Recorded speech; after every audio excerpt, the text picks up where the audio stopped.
सुप्रभात बच्चों। मैं आपकी हिंदी की अध्यापिका आज आपको पढ़ाने वाली हूँ भाषा भारती पुस्तक से पाठ 14 एकलव्य। जैसे ही हम नाम सुनते हैं एकलव्य, हमारे मस्तिष्क में कुछ शब्द आते हैं, जैसे हिरण्यधनु, गुरुद्रोण, जंगल, मिट्टी की मूर्ति, लगनशील और धनुषधारी। बच्चों, पाठ का उद्देश्य जानें। बच्चों को एकलव्य की कहानी से अवगत करवाना, बच्चों को एकलव्य की महानता से अवगत करवाना। तो आइए बच्चों, कठिन शब्द और उनके अर्थ जानें। लगनशील, जिज्ञासु, प्रबंध, इंतजाम, क्षत्रिय, योद्धा जाति, चकित, हैरान, न्यायप्रिय, जिसे न्याय पसंद हो। आइए बच्चों, पाठ पढ़ें। पाठ 14 एकलव्य। कठिन शब्द: हिरण्यधनु, लगनशील, प्रबंध, क्षत्रिय, चकित, न्यायप्रिय और गुरु भक्ति।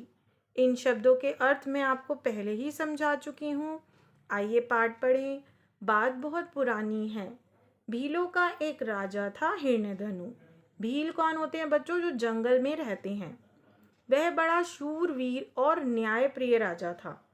उसका एक बेटा था एकलव्य। एकलव्य भी पिता की तरह साहसी और लगनशील था। वह जिस काम में लग जाता उसे पूरा करके ही छोड़ता था। एक दिन एकलव्य जंगल में घूम रहा था। उसने वहां राजकुमारों को तीर चलाते देखा। वह उनके पास गया। उसने उनसे पूछा, आपने तीर चलाना किससे सीखा? गुरु द्रोण से, एक राजकुमार ने बड़ी रुखाई से उत्तर दिया। रुखाई मतलब बड़े गंदे तरीके से, गलत तरह से जवाब दिया। एकलव्य को उसका व्यवहार अच्छा नहीं लगा। उसने मन में ठान लिया कि वह भी गुरु द्रोण से तीर चलाना सीखेगा। घर पहुंचकर उसने अपने पिता को सारी बात बताई।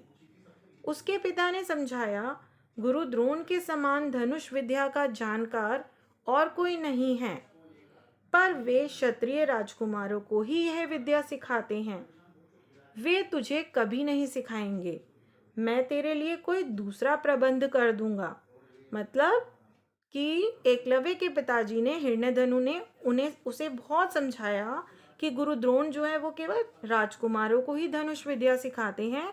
मैं तेरे लिए कोई दूसरा इंतजाम कर दूंगा। लेकिन एकलव्य न माना। वह बोला, मैं धनुष विद्या सीखूंगा तो केवल गुरु द्रोण से ही। दूसरे दिन एकलव्य पूछते पूछते द्रोण की कुटिया तक पहुंच गया। गुरु द्रोण ने पूछा, तुम कौन हो?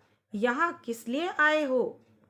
एकलव्य नपे तुले कदमों से गुरु द्रोण के पास गया। नपे तुले कदम मतलब बहुत धीरे धीरे चलकर।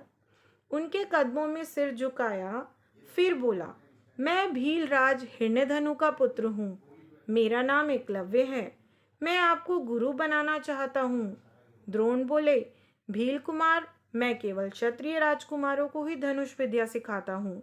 मैं तुम्हें यह विद्या नहीं सिखा सकता। तुम अपने घर लौट जाओ। एकलव्य जानता था गुरु द्रोण यही कहेंगे। वह बोला, मैंने प्रण किया है कि धनुष विद्या केवल आपसे ही सीखूंगा। मैं घर नहीं लौटूंगा। पर द्रोण नहीं माने। एकलव्य ने जंगल में ही गुरु द्रोण की मिट्टी की मूर्ति बनाई। पास ही एक कुटिया बनाई। वह वहीं रात दिन तीर चलाने का अभ्यास करने लगा।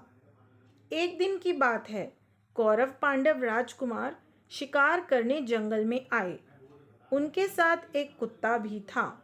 वह एकलव्य की कुटिया के बाहर लगातार भौंकने लगा, जिससे उसका ध्यान बंटने लगा। एकलव्य ने बाण चलाकर उसका मुंह बंद कर दिया। जब वह कुत्ता राजकुमारों के पास लौटकर आया तो उसके बंद मुंह को देखकर सब हैरान हो गए। वह अभी तक अर्जुन को ही सबसे बड़ा धनुषधारी समझते थे। गुरु द्रोण भी कुत्ते को देखकर चकित थे। वे सभी तीर चलाने वाले की खोज में निकल पड़े।